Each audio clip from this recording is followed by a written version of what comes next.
We're joined by Dave Girouard, President of Enterprise at Google in the US. You've been speaking in Singapore at the APEC SME conference. You're a large company with revenues of about $20 billion, but you're still trying to maintain the entrepreneurial spirit. Yeah, I think that's been one of our challenges. Is as we grow, how do we maintain the entrepreneurial spirit that got us started? And we put a lot of energy into that because we want to keep people at Google who aim to be entrepreneurs, who want to work in that type of environment and not become just another company. So how do you do it? You've got something like 20,000 employees. Well, we try to give our employees as much freedom as possible to pursue their dreams and their own ideas. And we experiment constantly with compensation structures and organizational structures. We keep our organization very flat, not hierarchical. So generally, it's not easy and it's not perfect, and we aren't a startup anymore. But we put a lot of energy towards maintaining an environment that feels like a startup. Essentially, then, you're allowing people to come up with ideas, and you're giving them a little bit of seed money.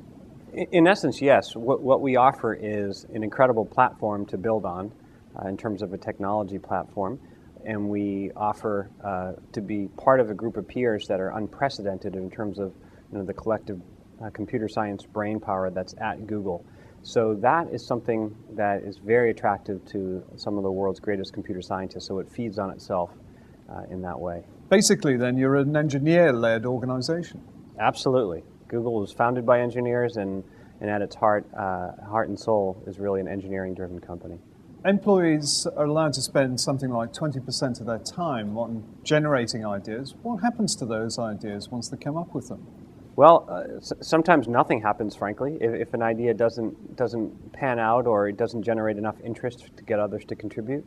Others can become a simple little feature within a product and they ship out the door and that's the end of it. In other cases, they become very big initiatives and then they actually got a lot of resources added to them, and over time they can become big products. Like Gmail itself grew out of 20% time. So there's no defined path for it, but what is important is that these ideas can germinate, can get to some level of fruition without any sort of top-down assessment or evaluation or approval. But there must be some sort of assessment or evaluation at some point. Certainly, we are always looking at our scarcest resource, which for us is engineers, and trying to determine how where we want to spend our resources and where our priorities are, and we've come up with some models to do that. We have a 70-20-10 model, which Sergey Brin came up with several years ago, which is 70% of our efforts ought to be focused on our core business. 20% should be focused on related but new areas that we're developing off of that. And 10% we should reserve for crazy ideas, some of which may turn into great advancements and many of which may not pan out at all. You mentioned Gmail. That wasn't such a crazy idea, but how many other crazy ideas have come to fruition? Well, at some point, somebody thought of the crazy idea of trying to scan and put every book available in the world online.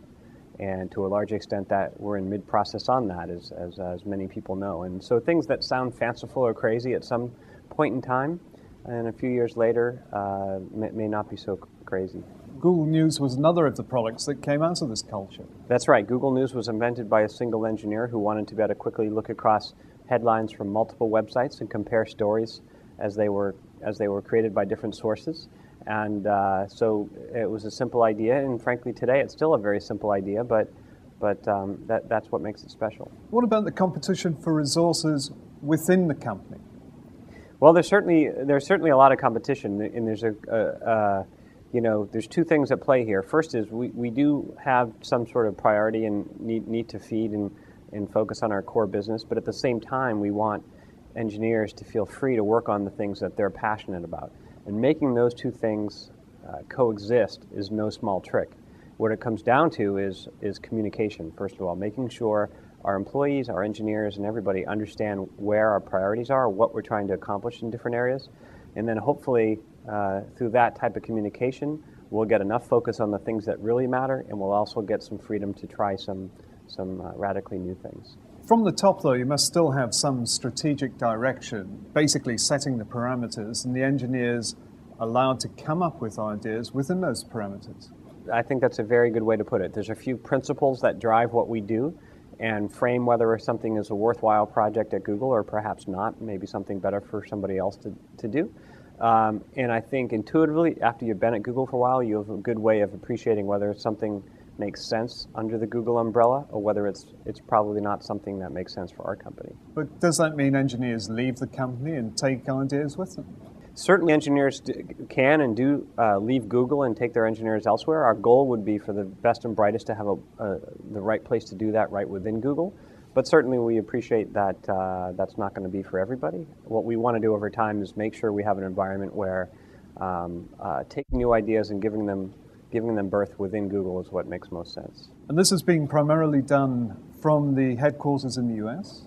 Not at all. Google has research and development going on in a couple of dozen cities around the world. So in places like Tokyo, in Sydney, in Beijing,